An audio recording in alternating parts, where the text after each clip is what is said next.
Yo, what's up guys? This is the Triumph here, and today I have a 102-2 on the map Aftermath using the PDW silencer and fast mags, but today I'm not going to talk all that much about the gameplay.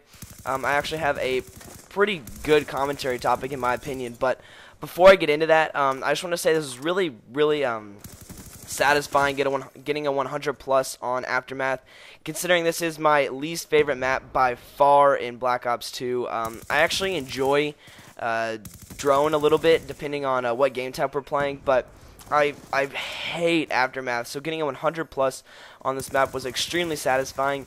And actually my commentary topic came from after this gameplay when one guy from the other team, or my team, I can't remember, he sent me a message saying that pub stomping doesn't make you a good player, and that got me thinking. And so, does pub stomping make you a good player, or is it just kind of a excuse? I mean, so I started thinking about it, and then I figured I would make a commentary on it, and you guys could put it in the comment section below what you think. But my personal opinion may surprise you guys. I think that pub stomping makes you a good player. I was kidding about the surprise, but I do think if you can pub stomp, you are a good player. Obviously, I mean, not very many guys can work up to that lodestar, that orbital VSAT, those dogs, that swarm. I mean, those are huge kill streaks that do a lot of work, and I think that's why some people think that pub stomping doesn't take skill, is because the kill streaks do so much work. But getting those kill streaks is quite a challenge.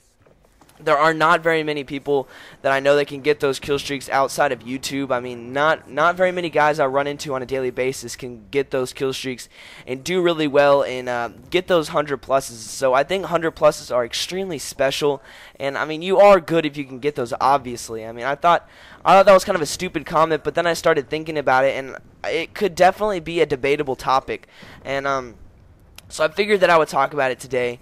And the reason I think that it does take skill to get these 100 pluses to pub stomp is if you look at like the competitive players channels like Optic guys, Phase guys, all those people, you don't see them posting 100 pluses. Now obviously they are doing a lot of team scrims, so they don't play pubs nearly as much, but they don't post 100 pluses, and the reason why is because public matches, pubs, and competitive is a completely different area of gaming. It's just a completely separate. I mean, the rules are different. The classes you can choose are different. You have to use different perks. There's some that you can't use. There's certain attachments that you can't use.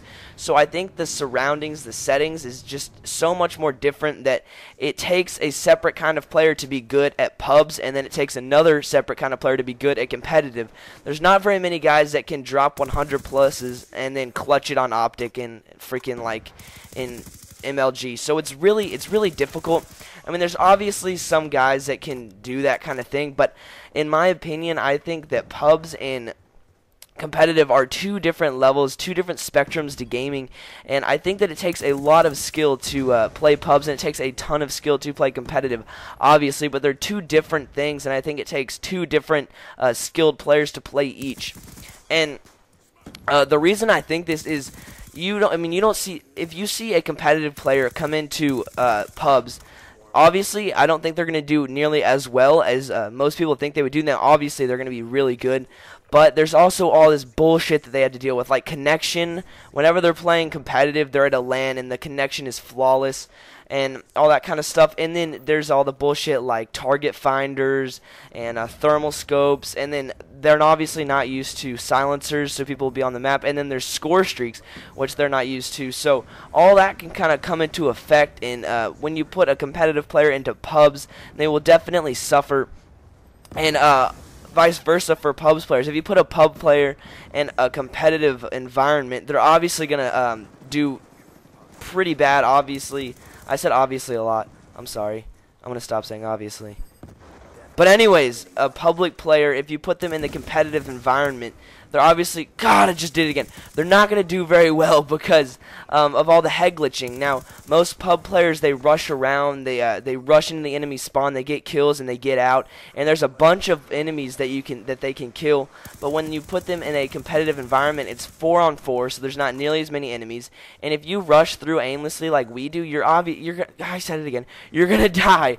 I mean, you're not gonna win a gunfight because these guys, they post up and they take you out with their precision accuracy.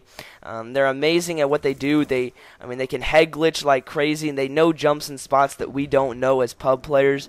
And it's just a whole nother level. So it's very difficult to do well at public and in competitive. So to answer my question, I think that it does take skill to be a pub stomper. It takes skill to do both. It takes skill to be competitive, and it takes skill to pub stomp. So I hope you guys enjoyed this commentary. If we could hit 40 likes for this commentary and this topic, I would really enjoy it. And so yeah, guys, thanks for watching. This is The Triumph, and I'm out. Peace.